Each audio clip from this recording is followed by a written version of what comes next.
Hi everyone, welcome back to my channel. So today I wanted to talk about the measles outbreak and some comments that some politicians have been making. As you know from some of my previous videos, RFK Jr. is now the director, I think, of Health and Human Services. So there has been a lot of controversy and a lot of talk about that. But there has been this ongoing measles outbreak, and I'm not going to sit here and blame the current administration for that, because I think it's been an ongoing issue for a while. I believe the count is now up to 200 people with a second death. There was one child that has died, and an adult just died. I might be missing some information because that news was already from a few days ago as of the recording of this video. But I wanted to kind of do my own PSA on this, as someone that has been adversely affected by an infectious disease. And I kind of wanted to give my non-scientific take, but more of a you got to hear it from the horse's mouth kind of take. But let's just go over this really quickly. Like I said, I believe the count is up to 200. It's in Texas that this has been happening, primarily with the Mennonite community. I guess they don't believe in vaccines or something. I'm not really very familiar with that. I don't know, is that a religion or just a community? I'm not really sure. But it's some kind of religious exemption, and that's here in the United States. That's how you can get out of taking your vaccines, is through a religious exemption. I think that's the most common way to be exempt from the vaccination requirement. So RFK is, we know that he's kind of an anti-vaccine guy, or a vaccine skeptic at the very least. But there was also another politician, I think her name is Marjorie Taylor Greene, and she has started advocating for measles parties. So if you come from the chickenpox generation like myself, I was born, I think at the time when I got chickenpox, me and my brother, there was no chickenpox vaccine, or at least that's what I think. By the time my sister was born, I believe she did end up getting the chickenpox vaccine, but I know my brother and I did not. And so the common recommendation at that time was, if your kid has chickenpox, to get a bunch of kids together, expose them to, to that virus, to the kid that's got the active chickenpox, hence chickenpox party. That way they can all get infected and get it done and over with. And a lot of times this coordination would be like, during the summer, or during like Christmas break or spring break. That way the kids wouldn't end up having to miss school. So if you knew of somebody's kid that had the chickenpox during one of these vacation, terms that we have here in the United States, it's like, okay, take him over to his house so that the kid can get sick. That way he gets sick during break, and then he can go back to school. He's got his immunity and all of that, and you're good to go. That was before the vaccine. After the vaccine, obviously, get your kids vaccinated for chickenpox. The measles, is much more dangerous. It's way more contagious. I believe they say that if there's like 10 people, 9 out of the 10 are going to get it, because it's so highly contagious. And there are long-term issues that are well known. For example, brain damage, immune system suppression. So your immune system won't be able to fight off other things in the future if you get this measles infection. There's also encephalitis, which I believe is like inflammation of the brain, blindness, breathing problems, and something called SSPE, a rare but fatal disease that occurs years after infection. So it might occur like 10 years after you have measles, and just, it kills you. So those are some serious complications. Obviously, when you have people like RFK and Marjorie Taylor Greene that are these big time skeptics, the belief is that if you're healthy, you'll be fine, right? Have the measles party. Your kids are all healthy. They'll be able to fight this off if they have healthy immune systems. I think RFK right now is promoting vitamin A. Vitamin A is, again, promoted in other countries that are vitamin A deficient. it's promoted to people that have measles because they were deficient in vitamin A, not because vitamin A is going to fight the measles. I think he's also promoted like antibiotics and stuff like that, but antibiotics are typically used for secondary infections. For example, if you have a cold or a flu and you get congested, you can't fight a cold or a flu with an antibiotic because it's a virus. Antibiotics kill bacteria, but you could have a secondary infection from all the congestion in your nose. You can end up getting a bacterial infection in your sinuses, and that's when they will recommend an antibiotic. But for whatever reason, RFK is promoting this vitamin A, cod liver oil, and antibiotics and steroids, which again, steroids can actually make an infection worse because they suppress your immune function. I know that because I've done steroids and it did not go well for me. So, here's the thing, right? Yes, a healthy person, someone that is, very healthy, could survive these things, right? You've got 2 out of 200 people that have died so far. Those numbers aren't bad, I guess. So, I guess it's just really a matter of how you look at it. But,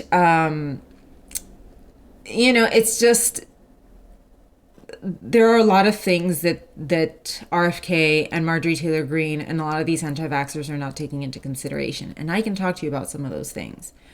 Aside from this list of stuff that I just mentioned, the brain damage, the immune system suppression, SSPE, those are documented long-term issues of having the measles.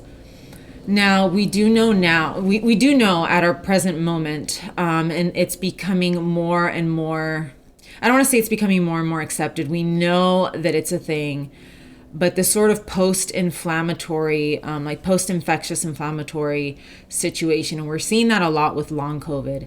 Ask people that, that were some of the first people to get COVID before there was a vaccine. Some of them are still sick to this day. It's been 5 years. There's a subreddit on Reddit that is for long COVID. And a lot of these people are saying, I thought I would eventually get better. I thought this would eventually pass after a year. I'm going on 5 years and I'm still not feeling better. Now, look at people that have Lyme disease.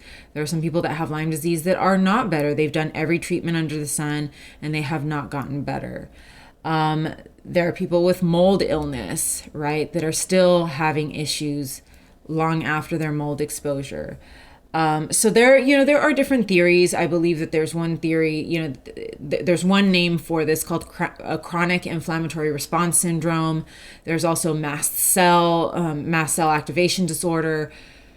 We're not really sure what it is. And there are a lot of doctors that deny that this kind of syndrome even exists. But, it's wide ranging. People with ME/CFS, a lot of the theory behind that is that there was an initial viral illness, whether it's Epstein-Barr or enterovirus or cytomegalovirus. There is this belief with ME/CFS that it originated from a virus and it's just become an inflammatory response to that virus. So this whole thing, again, there's not a lot of science and research behind it because a lot of doctors are very resistant to it. But we do know now with long COVID that there are people that, got the virus and just never recovered. Do you really want to take that chance with your kid by denying them the measles vaccine? Of course, there's always the whole fear that it causes autism and this and that. Studies have not shown a direct correlation. And I spoke about this in my other video on RFK that I think it's more genetic. Maybe a vaccine can set off this response, but I think it lies more in your own genetics or your child's genetics than it does the vaccine, because again, we would see an entire population of people with autism and we're not seeing that. I think the role of genetics is what we really need to be looking at here, not the vaccine. But do you want to take the chance of not vaccinating your kid and then them developing some kind of chronic inflammatory situation for the rest of their lives? I say this because I'm dealing with it. All you have to do is go into the long COVID subreddit, the Lyme disease subreddit, MECFS, even fluoroquinolone toxicity, because a lot of those people are dealing with long-term inflammatory issues after one initial, problem that they had. And so, the question is this something that you really want to deal with, or that you really want your children to deal with? And these people are not taking it into consideration. There is this belief, and I'm going to say it again, there is this belief that if you're healthy, if you were healthy before you got the measles, if you're eating well, if you're taking your vitamins, if you're exercising and all of that, that you'll survive the infection just fine. You can get the measles, you'll be miserable for a little bit, but your immune system is strong enough to fight it off. And this is a very common belief of a lot of these anti-vaxxers.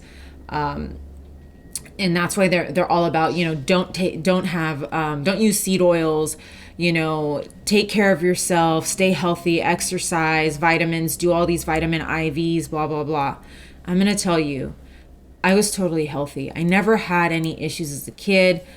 I had all the regular stuff, when you get your colds and your flus,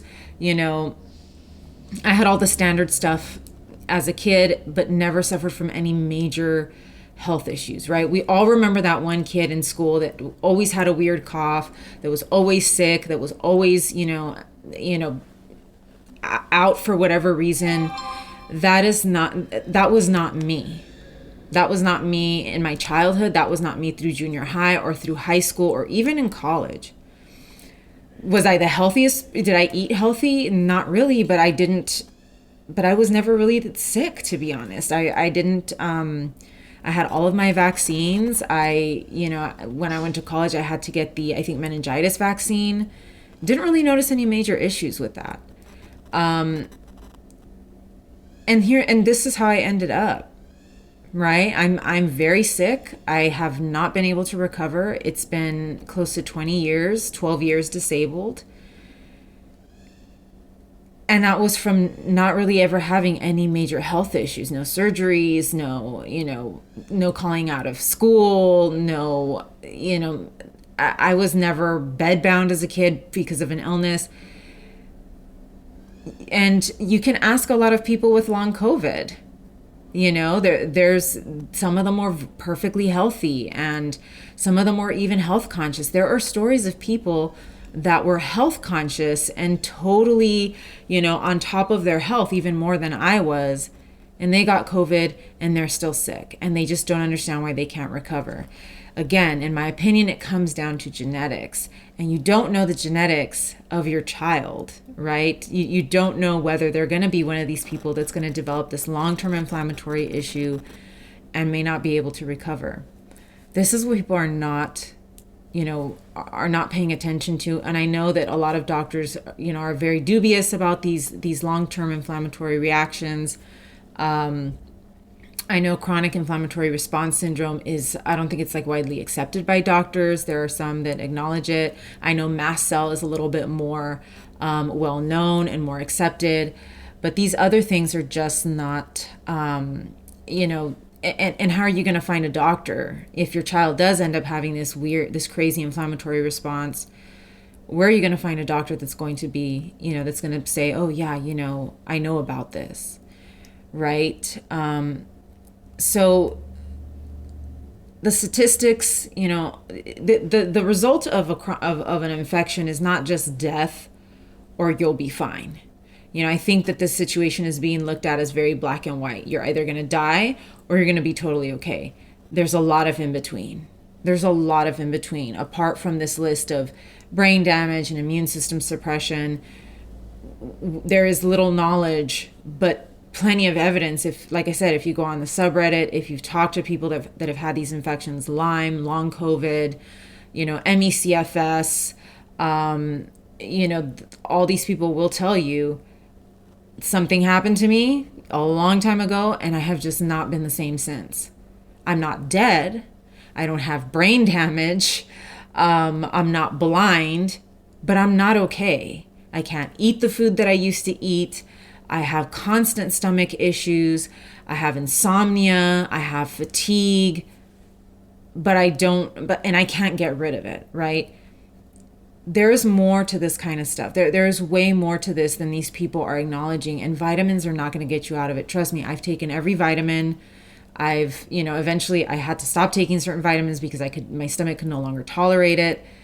I'm still taking supplements. Do they help? Yes. Does a healthy diet help? Yes, but it's not stopping this response that I have. Again, you don't know your child's genetics. You don't know your own genetics, and you don't know how you're going to respond to a given illness. Do you really want to take that chance instead of just getting the vaccine? So I just wanted to kind of make this video because, I've been going through it. As you guys know, if you've been watching my other videos, my health is just still not great. It keeps getting worse as time goes on, and I can't seem to find my way out of it. And now that I see people that are literally putting their children in harm's way, am I going to tell people, am I going to force people to get a vaccine or be out there screaming at them? No, that if this is your choice, this is your choice. But I wanted to give my own personal take on this because it seems like there's just two camps, right?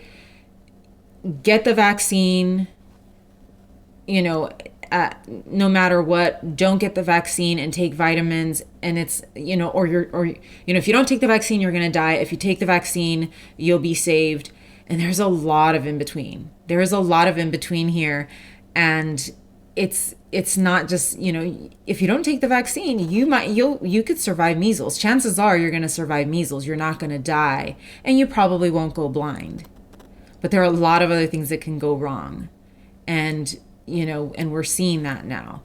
Are doctors acknowledging that long COVID is a thing? And I'm seeing a lot of stories that doctors are now denying that long COVID is even a real thing. And we know that it's real. We know that it's real because there are millions of people that have it now because they got this COVID infection before there was a vaccine for it.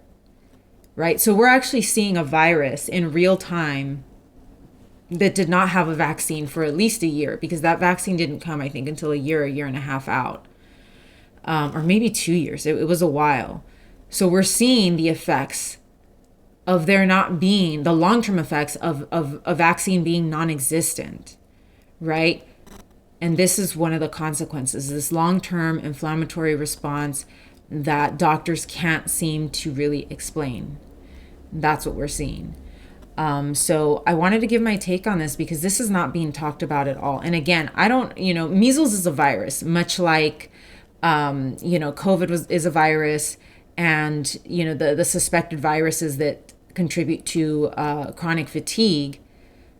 I wouldn't doubt that measles could operate in a similar fashion as these other viruses and cause long-term issues like fatigue, brain fog, GI issues, neurological problems, if it operates in the same fashion as these other viruses. So take that into consideration. Do you want your kid living a lifetime? At least in my life, I developed this as an adult, so I was at least able to have an okay childhood and being a teenager and whatever. It still sucks because I've lost half of my life to this. So you really have to ask yourself if you want your child to lose their entire life to just constantly being sick and fatigued and maybe bedbound with no end in sight. Ask the people with long COVID. Ask the people with Lyme disease, or that had Lyme disease and that now can't recover. Ask them how they're doing, and think if this is the life that you want for your child. So anyways, just wanted to make this video. Please like and subscribe. And I'll see you in the next one. Take care.